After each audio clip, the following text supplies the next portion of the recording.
Welcome to the Ignite Your Flame podcast. Hi, I'm your host, Rande Howell.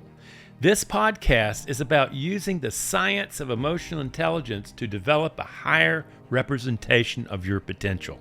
If you have ever hit a roadblock in your personal growth and felt stuck, the insights from this podcast can really open your eyes and wake you up to a whole new way of envisioning and developing your potential.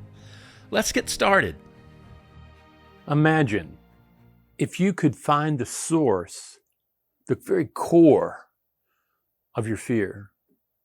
Or even that is beyond fear. What if it's more impulse, where you jump into things unprepared? What if you were to find the source of that impulsive nature to jump emotionally at something? How would you do that? What would it look like? Well, we're here to actually discuss that. Because, my work with traders over the years has shown me one big thing, is the brain is not built for what is being asked for in trading. You have to have a focus on saying, something, I am going to take my system and I'm going to work my system to have an edge. And by doing that, by having an edge, I am going to be able to extract more capital out of the markets than I put back in. Okay, that's in trading. And what you find though, and this is what I want you to listen to in terms of working with the world out there, is that ultimately what's being measured is you find out the brain does not like uncertainty. It is built for since we've been human beings, the last 6 to 8 million years, it is built to avoid uncertainty. It wants to pretend, it wants to build a story that it's in control of uncertainty, control of its environment, really. Because ultimately our ancestors, we were coming out of the trees, we were on the ground, and we didn't have a whole bunch of control. And we found out that predators found us easy going, easy meals. We slept with caves with bears and saber-toothed cats. And they also picked us as dinner. And so ultimately we wanted to figure out to have control as a group. And understand, the last saber-toothed cat died out about 12,000 years ago. So that control principle, that need to control uncertainty, has been there forever. It was there before we were human beings. It was there when we were social mammals 120 million years ago. So it's not going to go away. But ultimately, what I'm asking you to recognize is this: you're just not trying to control some nebulous sphere out there. Ultimately, as long as you have a caveman brain, that's your mammalian brain, that's your emotional brain, that's the one that your thinking brain grew out of. As long as you have that emotional brain, that caveman brain, you're going to have an instinctive avoidance of uncertainty. And that avoidance can take the place of being a fear-based thing, where you're running, you're fleeing, and you're hiding from it, or where you're attacking it. You start creating a personality that says, "Oh, I can handle this. I can do this." But yet, when you get push come to shove, you come up to it. You discover very quickly that once uncertainty is there, what you're actually seeing revealed are the beliefs you have about your ability to manage uncertainty.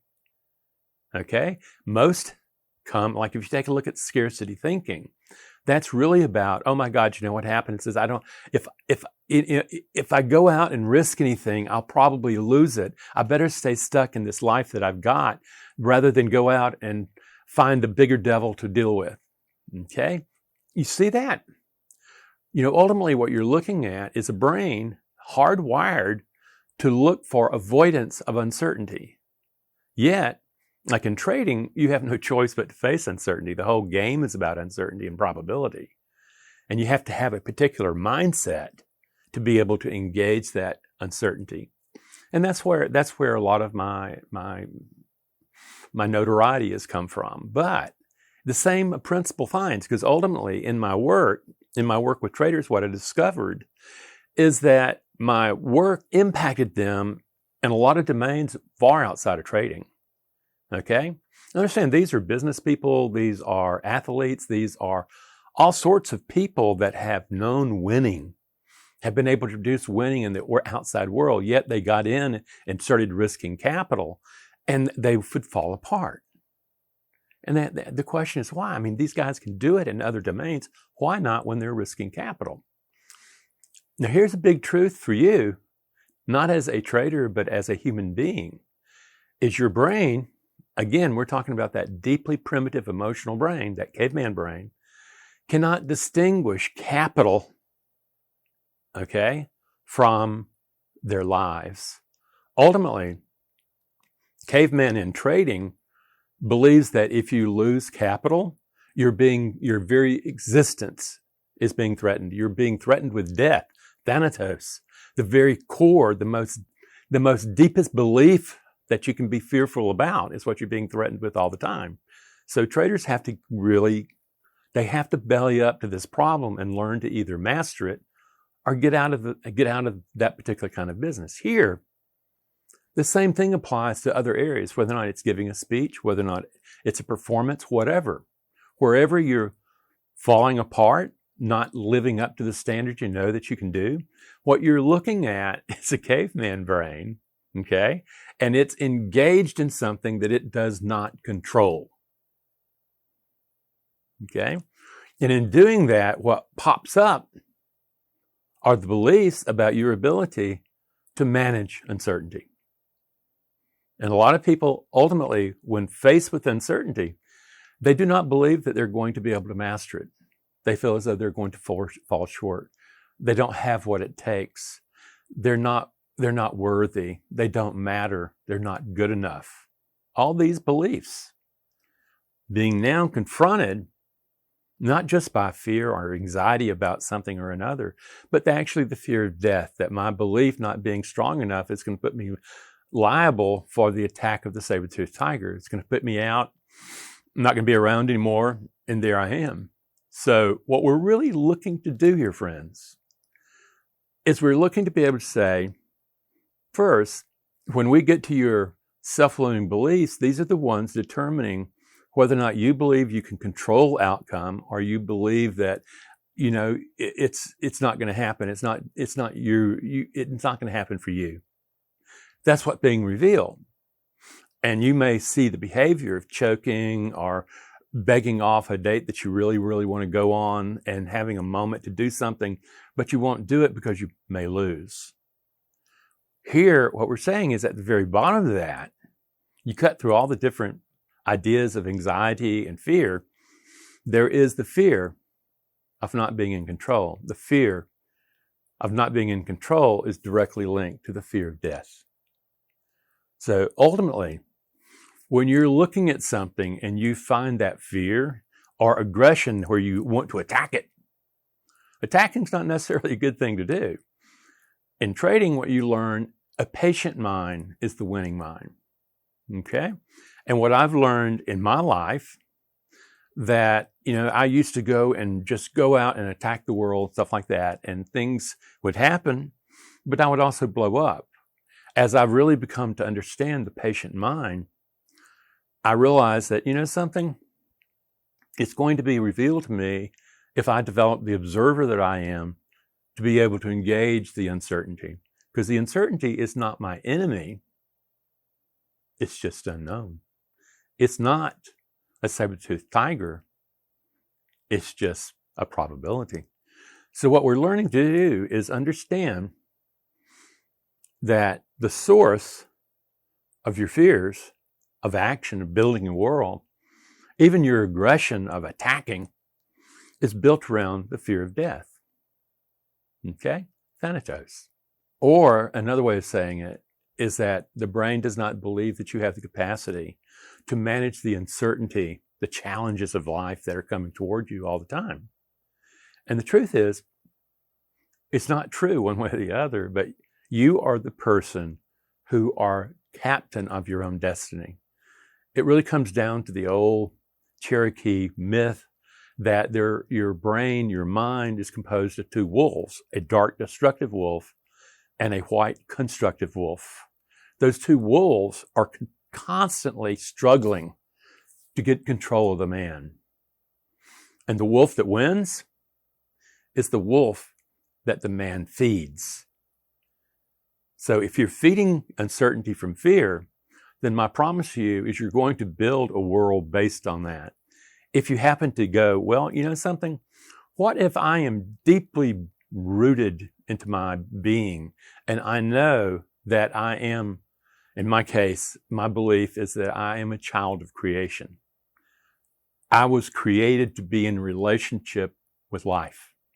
That is the very core of it. So you strip everything away.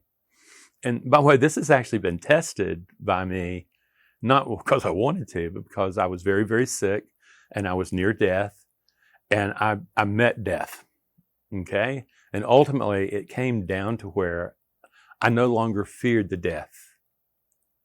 I didn't want to necessarily go, but I realized that the chance of me living were very slim.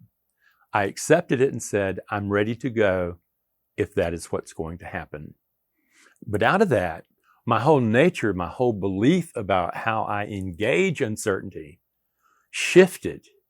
It shifted from seeing things through fear to seeing things through an acceptance, but also with curiosity, with approach of coming in and cooling my system down and learning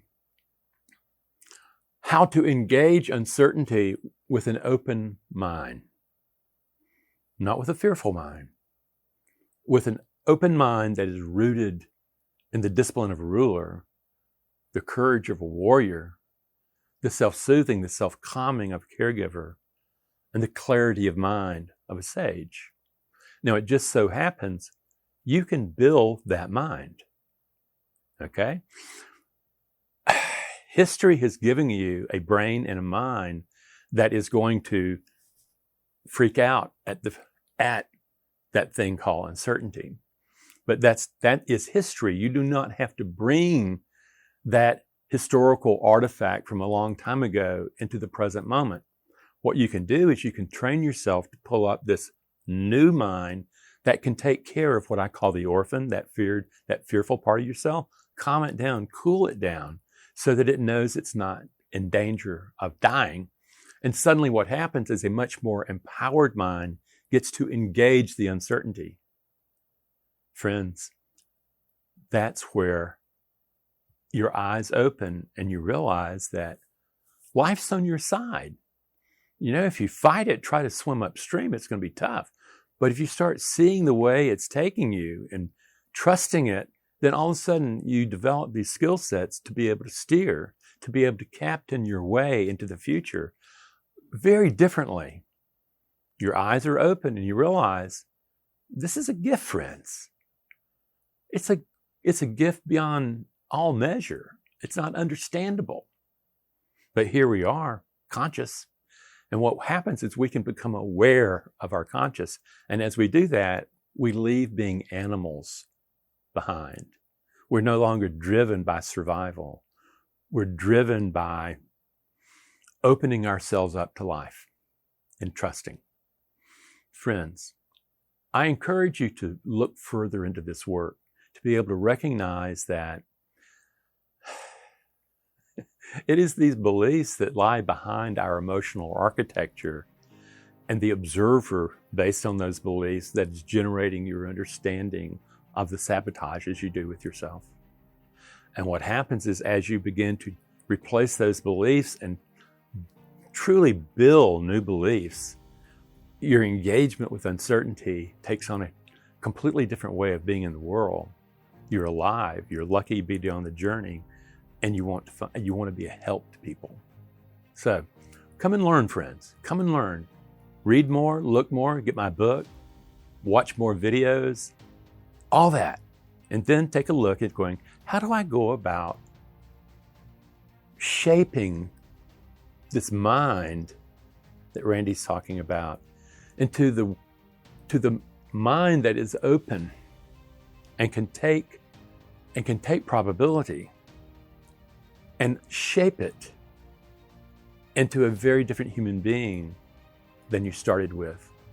Not just from the animal who is scared of death, but also the neonate born into a family and absorbing the beliefs of that family, and then going out and recreating that world all over again. Come learn, friends. It's right here, right now. Take care.